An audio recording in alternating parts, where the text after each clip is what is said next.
IKOROTV Network.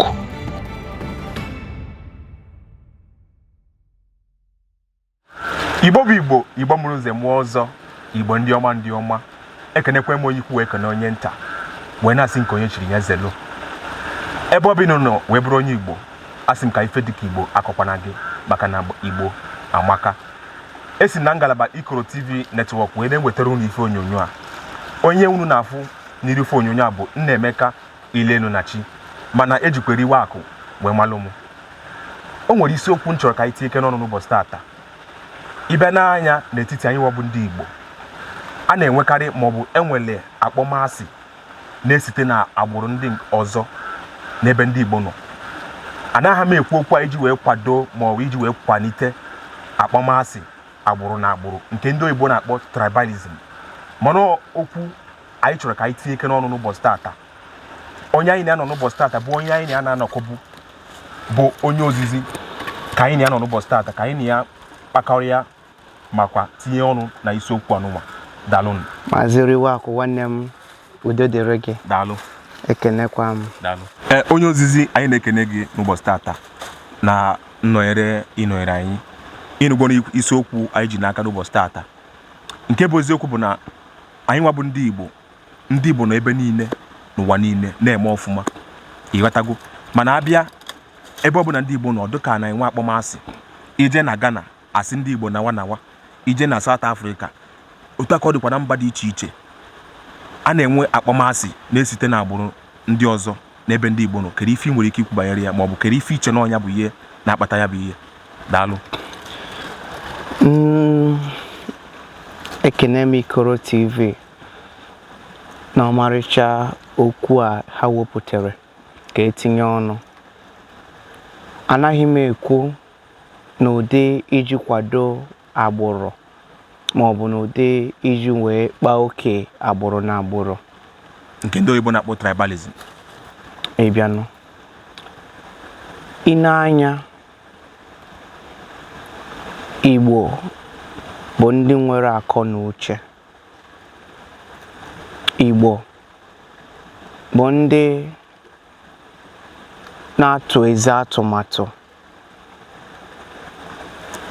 atụmatụ fa na-atụ wee bụrụ ka ọ ga-esi wee dịrị gburugburu ha fụrụ onwe ha na ha na mma.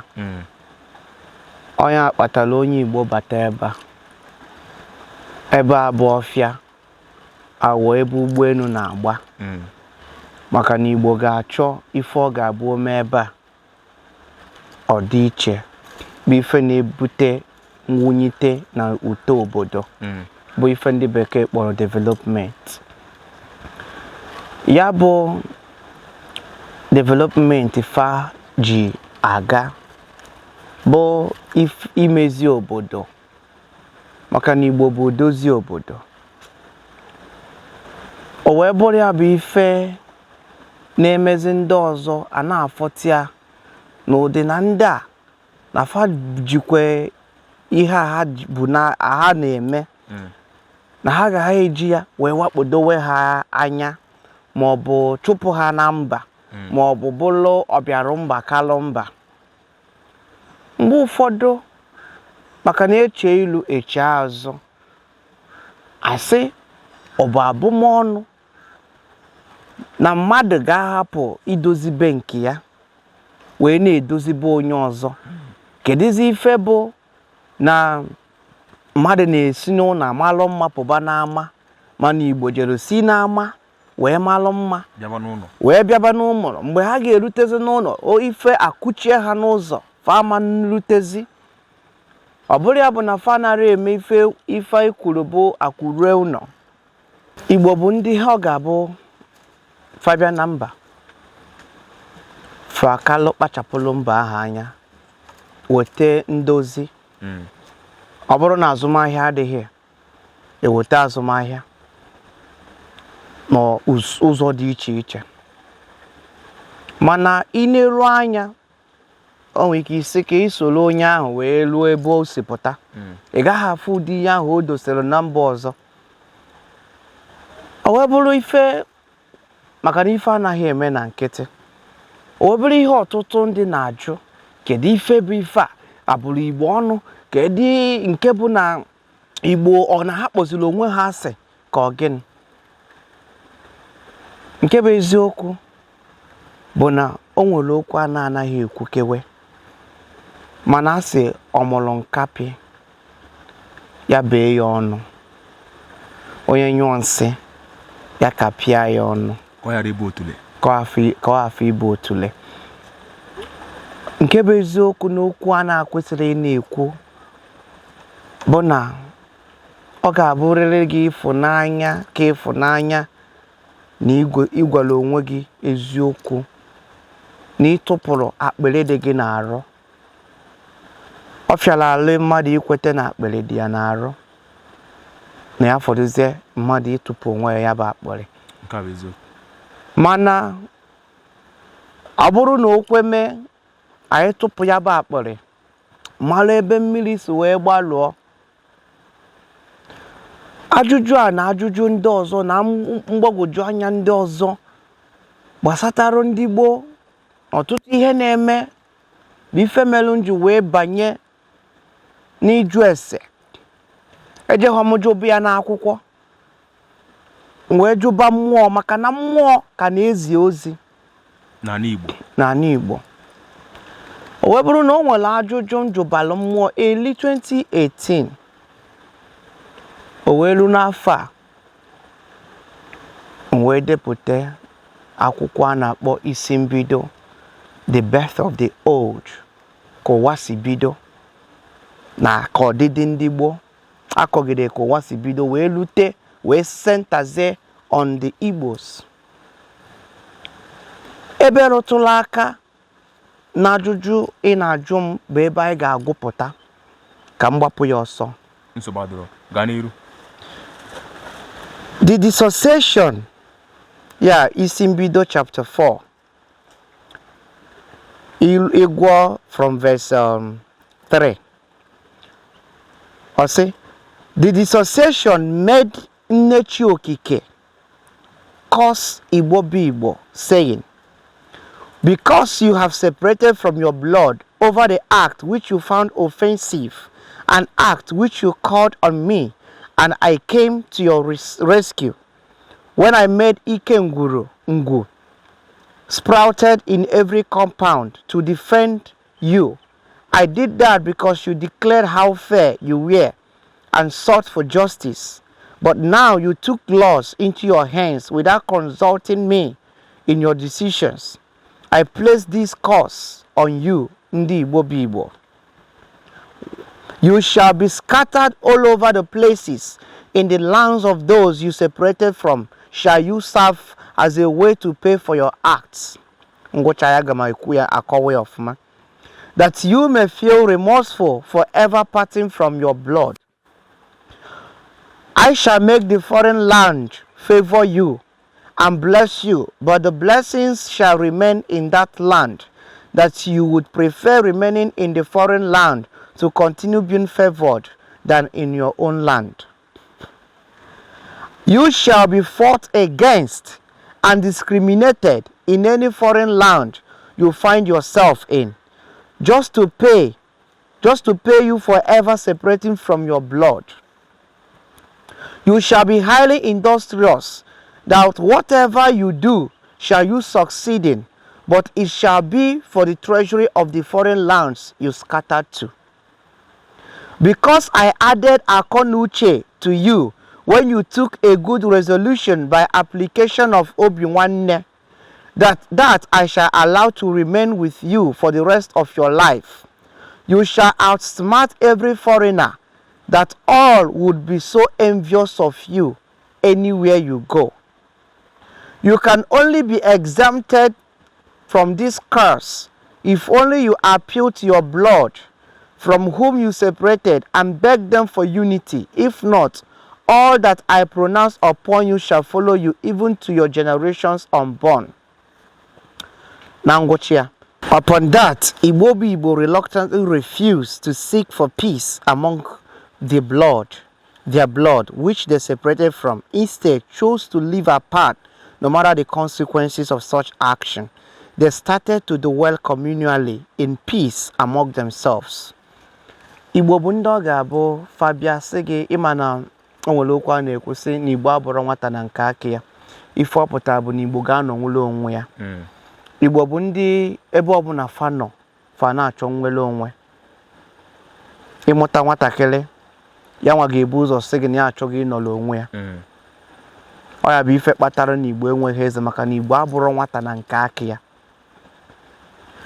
Maka ya bụ okwu n'agbanyeghị na nnechi okike bụ okike bụrụ ụwa nature na ọ bụrụ ụwa ọnụ Igbo bụ Igbo ọnụ maka na o nyere iwu sị mmadụ akpa n'oke.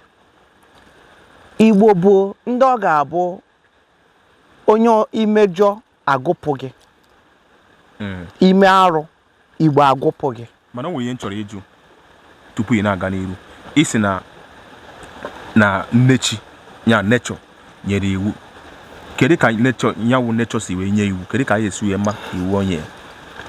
Mmụọ enwere usoro ndị gboo na okike si akpa nkata site n'afa. Maka na n'ịgụ isi mbido ahụ o nwere mgbe ọ sị na mmehie ndị mmadụ emego ya anote aka ebe mmadụ nọ na ha agaghịzi na-abịakwutezi ya ka ha si abịakwute ya mana onwe mkpa maọbụ ya chọọ ịjụ ya o wee iwe ọjị na mgbe ị gọrọ ọjị wee kpọọ ya maka na ọjị bụ ebe mmadụ na mmụọ chi enwe mkparịta ụka. Ịkpọ ịgọ ọjị gọnyelu chi okike ige ntị ọ na-esi n'ọnụ ndị ozi ya wee zie ozi wee nye iwu. Ya bụ na enwere ọtụtụ ụzọ o si wee nye iwu maka na ụwa bụ ihe ọ bụ maka iwu.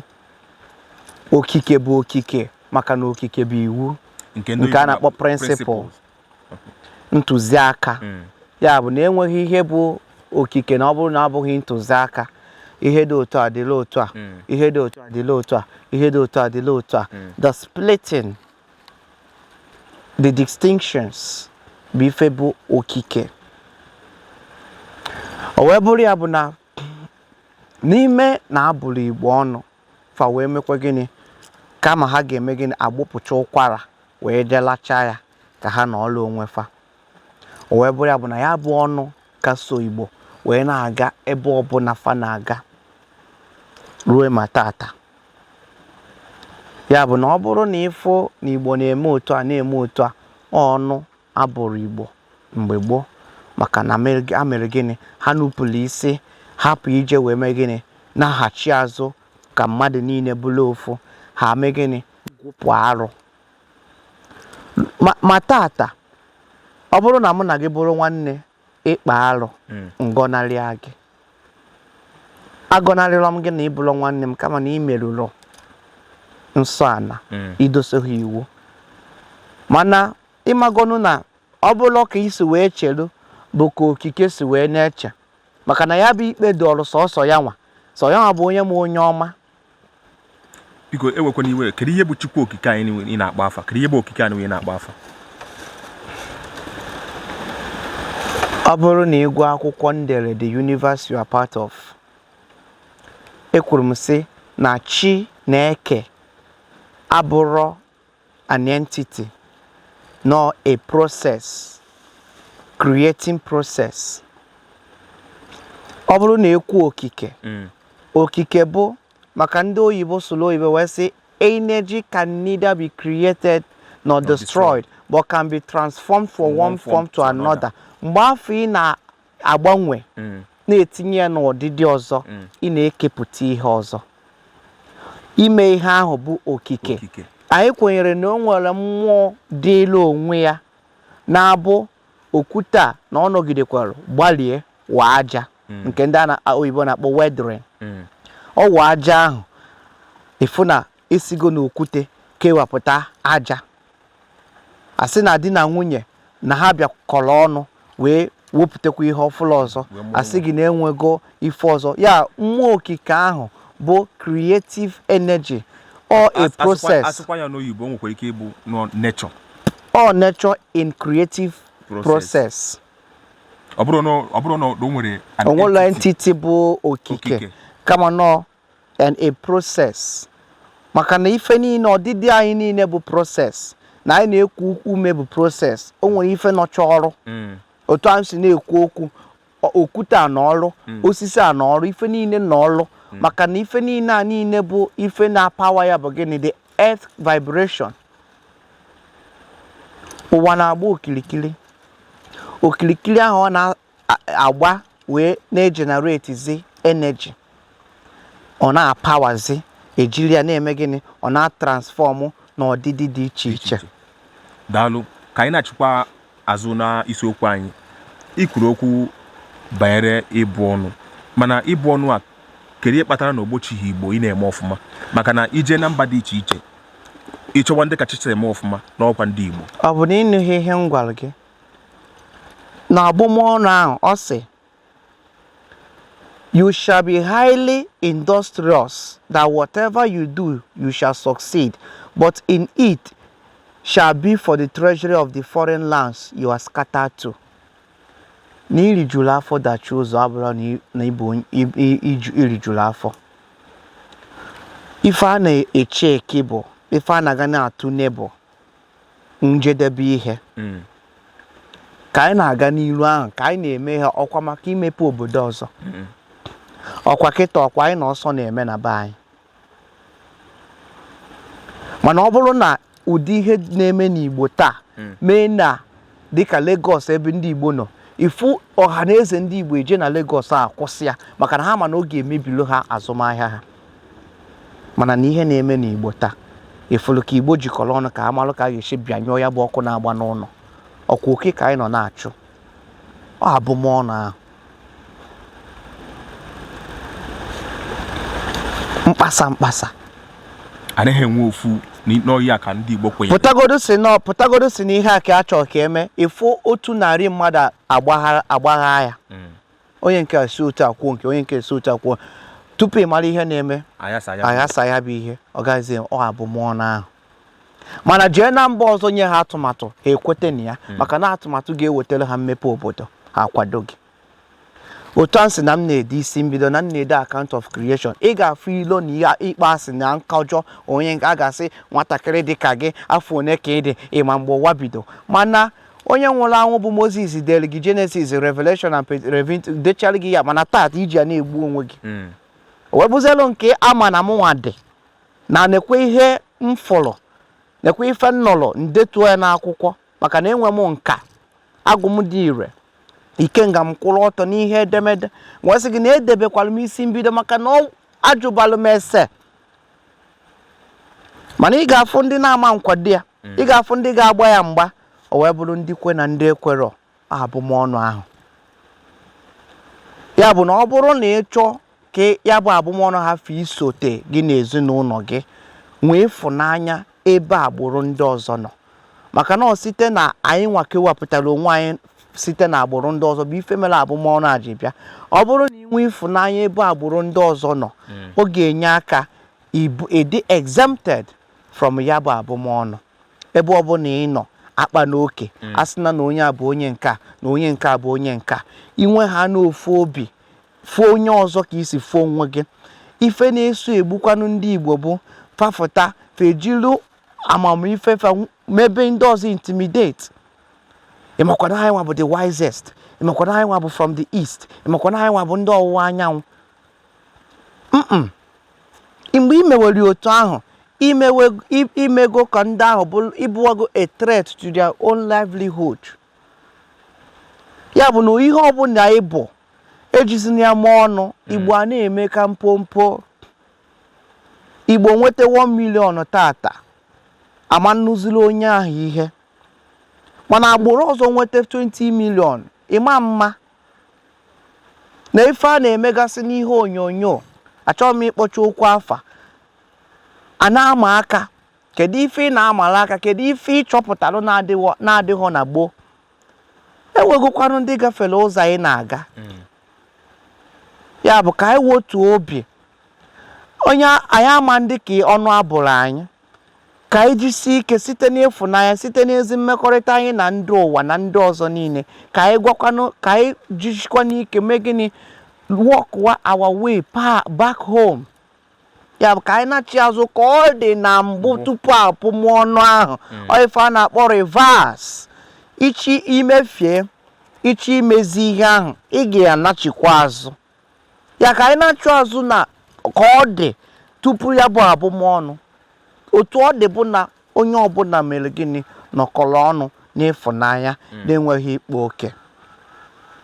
Ya bụzie elu na anyị bịaziri nabatawazie ndị ọzọ ya bụzie na ọha maka na akpachapụ anyị ọfọ anyị na ogwu anyị ga-ejide ha. Ya bụ na anyị ekwesịghị ime gịnị imegwarụ maka na ịmagoro nọọ ihe abụmọnụ so gị. Ya bụ na imegwarụ ị na-adịkwa tu abụmọnụ ahụ.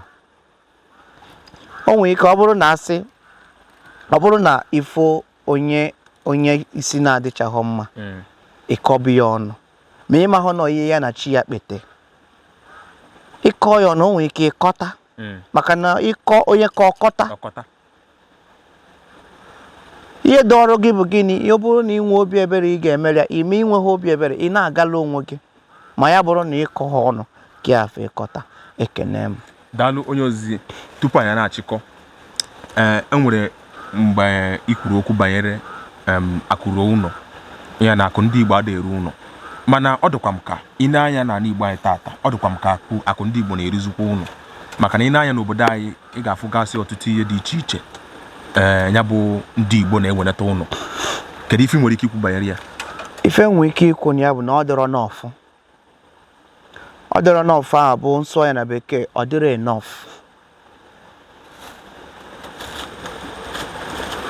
Ọ bụrụ na ị nwere ụgbọala 3 na mpụga Igbo ofu adịrọ n'ụlọ akwụga elu bụ ụlọ mana ọ bụrụ na ị nwere 2 nọrọ n'ụlọ ofu nọrọ na mba ọsọ chụwa gị na mba ahụ ị na-abata ị ma na ịgba ha aka. Ọ bụrụ na ị hapụrụ ofu ahụ ya bụ na ị chekie the percentage of ihe inwe na ihe iwonata na nke idosere n'ilo maka na nke bụ eziokwu bụ na gụnwa dosere n'ụlọ obele nke ahụ ọ dịghị ka idosere n'ụlọ ọ dịrọ safe.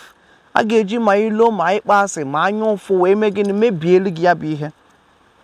Mana o nwekwara ihe ọzọ dịkwa bụ ife kpatara na ndị be anyị n'uche nke m ife kpatara na ndị be anyị anaghị enweta akụ ụlọ ebe a na-anya ife a na-akpọ gọọmenti. Ụfọdụ na-asị na iwu ndị gọọmenti na-etinye na ọ na-akpagide maọbụ ọ naghị. Ọ bụghị eziokwu. Eweniwe na nghọrọ gị okwu n'ọnụ. A sị na onye chọwa ebe ọ ga-ebido aka ọfụlọ obido aka n'ikpere. Jụkwa onye ahụ ọ bụ sọ gọọmenti ọ sị gị mba ma ndị village people na ọ bụrụ na m kwuo ya ka a si ekwu ya. Jụkwa onye ahụ ọ bịara na village people asịkwa gị mba na o wee bụrụ gịnị abụmọnụ maka na ọ bụrụ na amalụ ebe ihe si bido a na-ebodo ihe niile. Ya nwa na-alụ ya na Lagos ọ bụla ofu gọọmenti a na-achịkwa n'Igbo na-achị Lagos ka anyị juke n'onwe anyị. Ya bụ na ọ bụrụ na otu anyị kpọrọ okwu afa sị nekwa abụmọnụ abụrụ ndị Igbo nekwa ife ga-eme ka ha nachite azụ na ya ka anyị negodi ya anya si gege n'obere nwa kwuru ihe a si gegodi ya ntị si jugodi ya kedu ka a ga-esi mee ya. Anyị na-ekene gị onye ozizi ya bụ ịmara ndị Igbo si anyụọ nsị si kapịa ya ọnụ. Kedu ndụmọdụ maọbụ kedu ozi na-ezipụ gara ndị Igbo maka na anyị na-anya ndị Igbo nọ ebe niile ije ma na Europe ma America enwere ebe ndị Igbo na-anọrọ. Kedu banyere isiokwu anyị nwaanyị ji n'aka n'ụbọchị taa kedu ndụmọdụ ị nwere banyere ndị Igbo? Agaghị m enwe ndụmọdụ ọzọ ga-adị iche site n'ihe dị ka o si dịbụ na mbụ. Ndụmọdụ m bụ ịgụgharịrị unu ife ga-eme unu adị apụta n'abụmọnụ unu nọ na ya bụ you can only be exempted from this curse if only you appeal to your blood from whom you separated and beg them for unity. If not, all that I pronounce upon you shall follow you even to the generations unborn.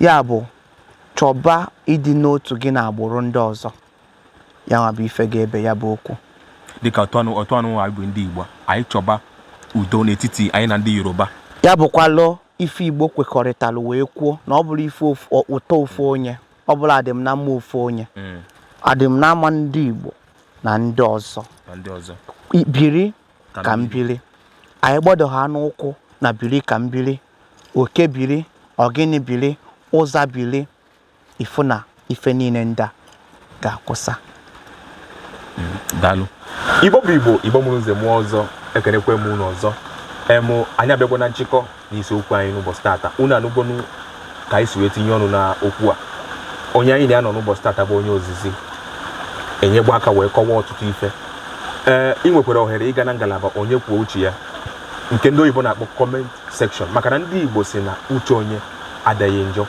kesara anyị ife onyonyo a maka na ndị Igbo sikwa na onye ọnụ ya kara nwanne ya chetakwa na ị ka na-ekiri IKOROTV network ebe a ka a na-akpa nkata ife ọbụla jikọrọ ndị Igbo omenala Igbo ọdịnala Igbo ife ọbụla bụ ife ndị Igbo bụ na IKOROTV network aka mbụkọ nwanne unu nwoke bụ Nnaemeka Ilenunachi mana ituo mụrụ akụ akpa nwe nganga ituo mụrụ akụ njide ego ngabọga ego ka emesịa nụ